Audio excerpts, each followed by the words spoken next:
ಬಾದಾಮ್ ಪುರಿನ usual ಆಗಿ ಮದುವೆ ಮನೆಗಳಲ್ಲಿ ಫಂಕ್ಷನ್ಗಳಲ್ಲಿ ಸ್ವೀಟ್ ಸ್ಟಾಲ್ಗಳಲ್ಲಿ ಮಾತ್ರ ತಿಂತೀವಿ, ಮನೆಯಲ್ಲಿ ಟ್ರೈ ಮಾಡೋಕ್ಕೆ ಹೋಗಲ್ಲ. ಆದರೆ ಇವತ್ತು ನಾನು ತೋರಿಸೋವಂಥ ವಿಧಾನ ಸರಿಯಾದ ಅಳತೆ ಹಾಗೆ ನಾನು ಹೇಳುವಂಥ ಕೆಲವೊಂದು ಟಿಪ್ಸ್ಗಳನ್ನು ಫಾಲೋ ಮಾಡಿದ್ರೆ ನೀವು ಕೂಡ ಇಷ್ಟೇ ಪರ್ಫೆಕ್ಟ್ ಆದ ಹೊರಗಡೆಯಿಂದ ಕ್ರಂಚಿ ಒಳಗಡೆಯಿಂದ ಜ್ಯೂಸಿಯಾದ ಬಾದಾಮ್ ಪುರಿನ ಮಾಡ್ಕೋಬೋದು. ಸ್ವೀಟ್ ಸ್ಟಾಲ್ಗಳಲ್ಲಿ ಸಿಗೋ ಬಾದಾಮ್ ಪುರಿಗಿಂತ ತುಂಬಾ ರುಚಿಯಾಗಿರುತ್ತೆ.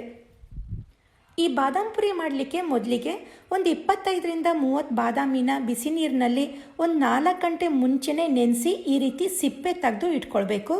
ಸಿಪ್ಪೆ ತೆಗೆದಿರೋ ಬಾದಾಮಿನ ಒಂದು ಮಿಕ್ಸಿ ಜಾರ್ಗೆ ಹಾಕಿ ಸ್ವಲ್ಪ ನೀರು ಹಾಕಿ ಫುಲ್ ನೈಸಾಗಿ ಗ್ರೈಂಡ್ ಮಾಡ್ಕೊಳ್ಳಿ.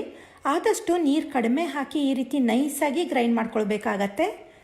ಈಗ ಒಂದು ಮಿಕ್ಸಿಂಗ್ ಪ್ಲೇಟ್ನಲ್ಲಿ 1.5 ಕಪ್ಪಷ್ಟು ಮೈದಾನ ಹಾಕ್ಕೊಳ್ತಾ ಇದ್ದೀನಿ. 1 ಕಪ್ ಮೈದಾ ಹಾಕ್ಕೊಂಡೆ. ಈಗ ಅರ್ಧ ಕಪ್ ಮೈದಾ ಹಿಟ್ಟನ್ನು ಹಾಕ್ಕೊಳ್ತಾ ಇದ್ದೀನಿ. ನಂತರ ಇದಕ್ಕೆ 2 ಟೇಬಲ್ ಸ್ಪೂನಷ್ಟು ಚಿರೋಟಿ ರವೆ, ಹಾಗೆ 1 ಟೀ ಸ್ಪೂನ್ ಸಕ್ಕರೆ, 1/4 ಟೀ ಸ್ಪೂನ್ ಉಪ್ಪು.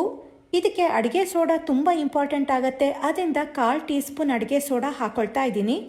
ಕೊನೆಯದಾಗಿ 2 ಟೇಬಲ್ ಸ್ಪೂನ್ ಕರಗಿಸ್ಕೊಂಡಿರೋ ತುಪ್ಪ. ನೀವು ತುಪ್ಪ ಬದಲು ಎಣ್ಣೆನೂ ಕೂಡ ಹಾಕ್ಕೊಳ್ಬೋದು. ಈಗ ಇದನ್ನು ನೀಟಾಗಿ ಮಿಕ್ಸ್ ಮಾಡ್ಕೊಳ್ಬೇಕು. ಯಾವುದೇ ಸ್ವೀಟ್ ಮಾಡೋಬೇಕಾದ್ರೆ ನಾವು ಹಾಕ್ಕೊಳ್ಳೋ ಪದಾರ್ಥಗಳ ಅಳತೆ ತುಂಬ ಮುಖ್ಯ ಆಗುತ್ತೆ. ಆದ್ದರಿಂದ ನಾನು ಹೇಳಿರೋ ಅಳತೆ ಪ್ರಕಾರನೇ ಇಂಗ್ರೀಡಿಯೆಂಟ್ಸ್ಗಳನ್ನು ತಗೊಳ್ಳಿ.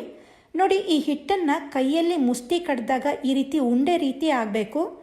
ಇವಾಗ ಇದಕ್ಕೆ ಬಾದಾಮಿಗೆ ಸ್ವಲ್ಪ ನೀರು ಹಾಕಿ ಗ್ರೈಂಡ್ ಮಾಡ್ಕೊಂಡಿದ್ವಲ್ಲ, ಅದನ್ನು ಸ್ವಲ್ಪನೇ ಹಾಕ್ಕೊಳ್ತಾ ಸಾಫ್ಟ್ ಚಪಾತಿ ಹಿಟ್ಟಿನ ಹದಕ್ಕೆ ಕಲಿಸ್ಕೊಳ್ಳಿ.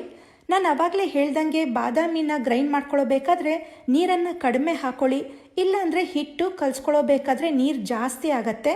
ಒಂದು ಸಮಯ ಹಿಟ್ಟಿಗೆ ನೀರು ಕಡಿಮೆ ಆಯಿತು ಅಂದರೆ ಸ್ವಲ್ಪ ಹಾಲನ್ನು ಸೇರಿಸ್ಕೊಂಡು ಹಿಟ್ಟನ್ನು ಕಲಿಸ್ಕೊಳ್ಬೋದು.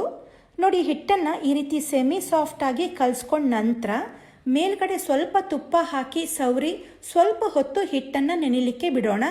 ಈ ಬಾದಾಮ್ ಪುರಿಗೆ ಸಕ್ಕರೆ ಪಾಕ ಮಾಡ್ಕೊಳ್ಬೇಕು. ಆ ಸಕ್ಕರೆ ಪಾಕ ಮಾಡ್ಕೊಳ್ಳೋ ತನಕ ಹಿಟ್ಟನ್ನು ನೆನೆಯಲಿಕ್ಕೆ ಇಡ್ತಾ ಇದ್ದೀನಿ. ಸಕ್ಕರೆ ಪಾಕ ಮಾಡ್ಕೊಳ್ಳೋಕ್ಕೆ ಒಂದು ಕಡಾಯಿಯಲ್ಲಿ 1 ಕಪ್ಪಷ್ಟು ಸಕ್ಕರೆ, 1 ಕಪ್ ಸಕ್ಕರೆ ತೊಗೊಂಡ್ರೆ ಅದ್ರದ್ದು ಅರ್ಧದಷ್ಟು ಅಂದರೆ ಅರ್ಧ ಕಪ್ಪಷ್ಟು ನೀರು, ಸ್ವಲ್ಪ ಕೇಸರಿ ದಳಗಳನ್ನು ಹಾಕ್ಕೊಂಡು ಸಕ್ಕರೆನೆಲ್ಲ ಪೂರ್ತಿ ಕರಗಿಸಿ ಒಂದು 3-4 ನಿಮಿಷ ಕುದಿಸ್ಕೊಂಡ್ರೆ ಸಾಕು.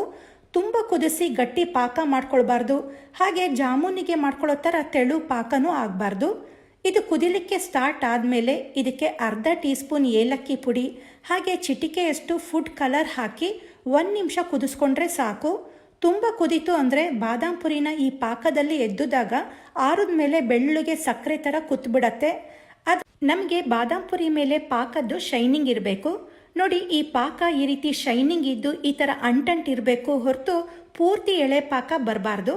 ಈಗ ಫ್ಲೇಮ್ ಆಫ್ ಮಾಡಿ ಲಿಡ್ ಕ್ಲೋಸ್ ಮಾಡೋಣ, ಯಾಕಂದರೆ ಬಾದಾಮ್ ಪುರಿ ನೆನೆಸ್ಕೋಬೇಕಾದ್ರೆ ಪಾಕ ಬಿಸಿನೇ ಇರಬೇಕಾಗತ್ತೆ. ಈಗ ಹಿಟ್ಟನ್ನು ನೆನೆಯಲಿಕ್ಕೆ ಇಟ್ಟಿದ್ವಲ್ಲ, ಅದು ಕೂಡ ಚೆನ್ನಾಗಿ ನೆಂದಿರುತ್ತೆ.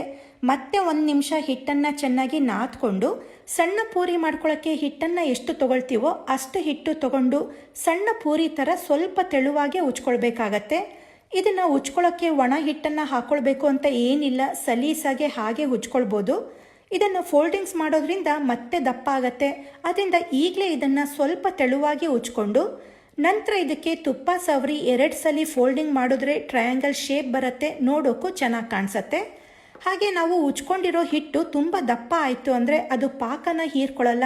ಅದರಿಂದ ಸ್ವಲ್ಪ ತೆಳುವಾಗೆ ಉಚ್ಕೊಂಡು ಈ ರೀತಿ ಟ್ರಯಾಂಗಲ್ ಶೇಪ್ ಮಾಡ್ಕೊಂಡ್ಮೇಲೆ ಲೈಟಾಗೆ ಮತ್ತೆ ಉಚ್ಕೊಂಡು ಮಧ್ಯದಲ್ಲಿ ಒಂದು ಲವಂಗನ ಪ್ರೆಸ್ ಮಾಡಿದ್ರೆ ಫೋಲ್ಡಿಂಗ್ಸ್ ಓಪನ್ ಆಗಲ್ಲ. ಹಾಗೆ ಯಾವುದೇ ಸ್ವೀಟ್ಗಾದರೂ ಲವಂಗ ಒಳ್ಳೆ ಫ್ಲೇವರ್ ಕೊಡುತ್ತೆ. ಈಗ ಇದೇ ರೀತಿ ಒಂದ್ಸಲಿ ಕರಿಲಿಕ್ಕೆ ಬೇಕಾದಷ್ಟು ರೆಡಿ ಮಾಡಿ ಇಟ್ಕೊಂಡಿದ್ದೀನಿ. ಈಗ ಕಾದಿರೋ ಎಣ್ಣೆನ ಫುಲ್ ಲೋ ಫ್ಲೇಮ್ ಮಾಡಿ ಒಂದೊಂದಾಗಿ ಹಾಕಿ ಅದಾಗೆ ಮೇಲ್ಗಡೆ ಬರೋಕ್ಕೆ ಸ್ಟಾರ್ಟ್ ಆಗುತ್ತೆ. ಆವಾಗ ಲೋ ಫ್ಲೇಮ್ನಲ್ಲೇ 2 ಸೈಡ್ ಲೈಟ್ ಗೋಲ್ಡನ್ ಬ್ರೌನ್ ಆಗೋ ತನಕ ಕರ್ಕೊಳ್ಬೇಕು. ಇದರಲ್ಲಿ ಲೇಯರ್ಸ್ಗಳು ಜಾಸ್ತಿ ಇರೋದ್ರಿಂದ ಹೈ ಫ್ಲೇಮ್ನಲ್ಲಿ ಕರೆದ್ರೆ ಒಳಗಡೆ ಬೇಯೋದಿಲ್ಲ. ಆದ್ದರಿಂದ ಕೊನೆ ತನಕನೂ ಲೋ ಫ್ಲೇಮ್ನಲ್ಲೇ ಕರೆದು ಲೈಟ್ ಗೋಲ್ಡನ್ ಬ್ರೌನ್ ಆದಮೇಲೆ ಎಣ್ಣೆಯಿಂದ ತೆಗೆದು ಇಟ್ಕೊಳ್ಬೇಕು. ಕರೆದಿರೋದು ಬಿಸಿ ಇದ್ದಾಗಲೇ ಇದನ್ನು ಬಿಸಿ ಪಾಕಕ್ಕೆ ಹಾಕಿ 1-1.5 ನಿಮಿಷ ಪಾಕದಲ್ಲಿ ನೆನೆಸಿ ಇದನ್ನು ಸಪ್ರೇಟಾಗಿ ಎತ್ತಿಟ್ಕೊಳ್ಳಿ. ಒಂದು ಸಮಯ ಸಕ್ಕರೆ ಪಾಕ ತಣ್ಣಗಾಗಿತ್ತು ಅಂದರೆ ಅದನ್ನು ಬಿಸಿ ಮಾಡಿ ಕರೆದಿರೋ ಬಾದಾಮ್ ಪುರಿನ ಹಾಕಿ ನೆನೆಸಿ ಇದೇ ರೀತಿ ಇನ್ಮಿಕ್ಕಿದ ಬಾದಾಮ್ ಪುರಿನ ಪಾಕದಲ್ಲಿ 1-1.5 ನಿಮಿಷ ನೆನೆಸಿ ಪಾಕದಿಂದ ತೆಗೆದ ಮೇಲೆ ಬಾದಾಮ್ ಪುರಿ ಪಾಕನೆಲ್ಲ ಚೆನ್ನಾಗಿ ಹೀರ್ಕೊಳ್ಳೋಕ್ಕೆ 1 ಗಂಟೆ ಹಾಗೆ ನೆನಿಲಿಕ್ಕೆ ಬಿಡಬೇಕು. 1 ಗಂಟೆ ನಂತರ ಇದನ್ನು ಸರ್ವ್ ಮಾಡಿದ್ರೆ ಹೊರಗಡೆಯಿಂದ ಕ್ರಿಸ್ಪಿ, ಒಳಗಡೆಯಿಂದ ಪಾಕನೆಲ್ಲ ಚೆನ್ನಾಗಿ ಹಿರ್ಕೊಂಡು ಜ್ಯೂಸಿಯಾಗಿ ಸಾಫ್ಟಾಗಿ ತಿನ್ನಲಿಕ್ಕಂತೂ ಅಷ್ಟು ರುಚಿಯಾಗಿರುತ್ತೆ. ನೋಡಲಿಕ್ಕೆ ಚೆನ್ನಾಗಿ ಕಾಣಲಿ ಅಂತ ಚಿಕ್ಕದಾಗಿ ಹೆಚ್ಕೊಂಡಿರೋ ಬಾದಾಮಿ ಮತ್ತು ಕೇಸರಿ ದಳಗಳಿಂದ ಗಾರ್ನಿಷ್ ಮಾಡಿದ್ದೀನಿ. ನೋಡಿದ್ರಲ್ಲ ಎಷ್ಟು ಸಿಂಪಲ್ಲಾಗಿ ಮನೆಯಲ್ಲೇ ಬಾದಾಮ್ ಪುರಿನ ಹೇಗೆ ಮಾಡ್ಕೋಬೋದು ಅಂತ. ನಾನು ಹೇಳಿರೋ ಮೆಷರ್ಮೆಂಟ್ ಹಾಗೆ ವಿಧಾನನ ನೀವು ಕೂಡ ಫಾಲೋ ಮಾಡಿದ್ರೆ ಇಷ್ಟೇ ಪರ್ಫೆಕ್ಟಾದ ಜ್ಯೂಸಿಯಾದ ಬಾದಾಮ್ ಪುರಿನ ಮಾಡ್ಕೋಬೋದು. ಒಂದ್ಸಲಿ ಟ್ರೈ ಮಾಡಿ ನೋಡಿದ್ರೆ ಮತ್ತೆ ಮತ್ತೆ ಮಾಡ್ಕೊಳ್ತೀರಾ. ಅಷ್ಟೇ ಸಿಂಪಲ್, ಅಷ್ಟೇ ರುಚಿಯಾಗಿರುತ್ತೆ. ಈ ಬಾದಾಮ್ ಪುರಿ ರೆಸಿಪಿ ನಿಮಗೆ ಇಷ್ಟ ಆಗಿದ್ರೆ ವಿಡಿಯೋಗೆ ಲೈಕ್ ಕೊಡಿ, ಶೇರ್ ಮಾಡಿ, ನನ್ನ ಚಾನಲ್ನ ಸಬ್ಸ್ಕ್ರೈಬ್ ಮಾಡ್ಕೊಳ್ಳಿ.